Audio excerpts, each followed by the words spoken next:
kalau ketika kamu dipertemukan dengan sosok yang sepadan, kasih dia.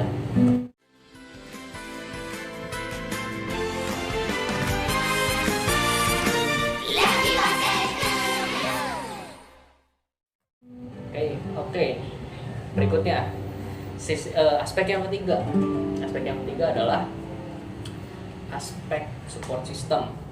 Nah, lo punya hal yang menarik banget nih. Gimana kalau misalnya support system kita justru malah toxic? Support system itu kayak lingkungan komunitas kita gitu. Ya, bisa dari sekolah, bisa dari tempat kuliah, bisa dari tempat kerja, atau mungkin tempat kita melayani mungkin. Wah, itu bahaya banget sih kok. Jadi teman-teman, aku pernah dapat satu tugas gitu untuk meneliti psikologi remaja sekarang gitu ya. Walaupun bukan jurusan psikologi, tapi sempat meneliti, sempat baca-baca juga. Ternyata kita masuk fase remaja ini adalah fase yang paling sensitif dari semua fase. Jadi selain kita mengalami perubahan di fisik kita juga mengalami perubahan di mental dan psikologi kita. Nah, ternyata salah satu aspek yang berubah gitu adalah kita sebagai remaja, kita lebih senang menghabiskan waktu di luar rumah ternyata dengan lingkungan kita. Nah, kalau kata Ko Lutfi, lingkungan kita pun toksik, apa jadinya? Iya kan? Apa jadinya? Gitu. Karena pertumbuhan kita tuh di masa remaja ini sebenarnya paling banyak berpengaruh itu dari lingkungan kita, kalau menurut gitu sih. Lingkungan punya peran penting dalam pertumbuhan kita ya. Iya. Ya sama sih kayak yang tadi Bibi bilang, lingkungan tempat kita tumbuh ibaratkan kayak tanaman aja gitu. Kalau misalkan tanahnya nggak bagus gitu, tanahnya kering, nggak pernah disupport, nggak pernah dikasih apapun, ya pasti mati mau nggak mau. Itu udah risikonya kalau udah lingkungan yang rusak, karena susah. Kalau untuk aku sendiri, untuk menuju lingkungan support system itu aku bakal milih-milih banget sih. Oke.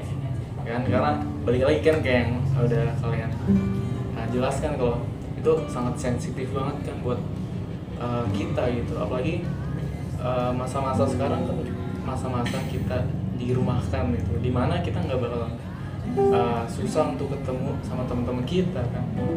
Terus kalau kita nggak ketemu, gimana kita mau disupport kan? Jadi kita pertama sih sebelum ke hal toksik ya ada baiknya kita benar-benar milih deh untuk support system kita.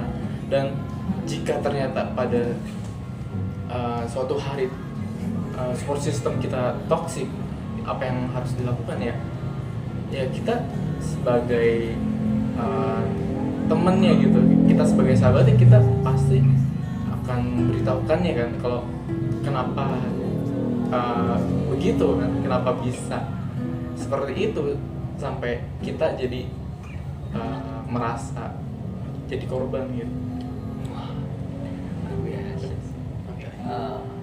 Jadi kalau Andrea sendiri kan untuk masuk ke support sistemnya Andrea itu pasti mesti diseleksi gitu ya. Mesti diseleksi. Oke. Dan kita udah paham banget dari sekolah, mungkin teman kuliah, atau mungkin rekan pelayanan. Nah, pertanyaannya sekarang gini, gimana kalau kita sendiri yang toksik?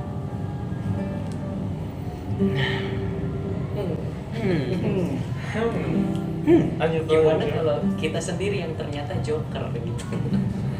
Biasa lah. Oke, apa dulu nih? Jadi gimana kalau kita ternyata yang toksik? ya pertama kita harus tahu nih sebenarnya apa ya, kita pasti secara sadar nggak sadar kan, yang pasti kita punya mungkin kayak akhir-akhir ini kita punya kayak ada istilah dark joke gitu. Oh iya. Ya kan pasti standar lelucon kita beda-beda kan. Nah, itulah kenapa kita harus kayak benar-benar menyesuaikan dengan lingkungan kita gitu. Terus kenapa kita bisa toxic kan, pasti pertanyaan gitu. Ya balik lagi sih, kayak kita secara sadar nggak sadar kan kita saat ini kan masih muda, dimana kita masih dalam perkembangan gitu. Kita kalau dibilang kita masih bodoh, bener kita masih bodoh karena kita belum setengah abad, kita masih belum muda kepala sih. dua gitu.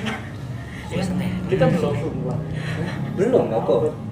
Kan udah kepala 2 tadi katanya. Oh, iya, Oh, kepala kepala dua. dua. Yang kita belum tahu kebenarannya, jadi ya bagaimana kitanya mau mencari kebenaran itu kan, mau mencari yang baik, yang biar nggak toksik itu. Kalau dari aku, mungkin kita butuh support system itu ya. Jadi kalau kita yang toksik, kalau kita berada di support system yang baik, mereka pasti mau negur kita, mereka pasti mau menasihati kita. Nah, masalahnya apa respon kita? Kalau kita sadar bahwa kita melakukan itu, ya harus segera diubah.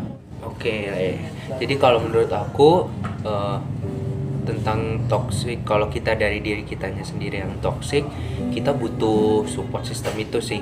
Jadi kita butuh orang-orang lain yang perlu menegur kita, dan tergantung respon kita apakah kita mau ditegur apa enggak. Kalau kita merasa bahwa apa yang kita lakukan salah, lebih baik segera diperbaiki sih, menurut aku gitu sih. Oke, kalau misalnya Alung sendiri yang toksik tiba-tiba, Tiba-tiba ini maksudnya pas udah tahu atau sebelum? udah tahu. Ya apa ya? Ya lebih banyak dengar kata-kata orang aja sih. Maksudnya jangan batu gitu istilahnya. Batu. Jangan apa ya? Jangan kayak keras kepala gitu, nggak mau dengerin pendapat orang. Ya mungkin pendapat orang itu bisa aja salah, tapi nggak ada salahnya juga kan kita dengerin dulu gitu apa yang mereka mau, apa yang mereka mau benerin dari kita gitu. Berarti lebih ke apa? Saring juga ya, saring perkataan orang-orang ya.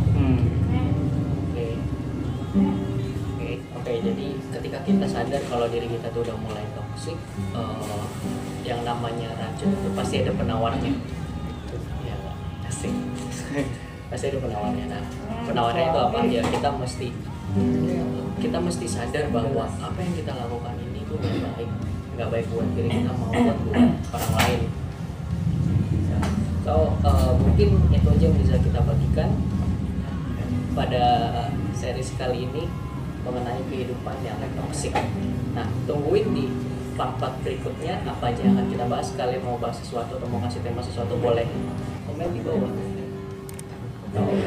Sampai jumpa lagi di episode berikutnya. See you, God bless. See you.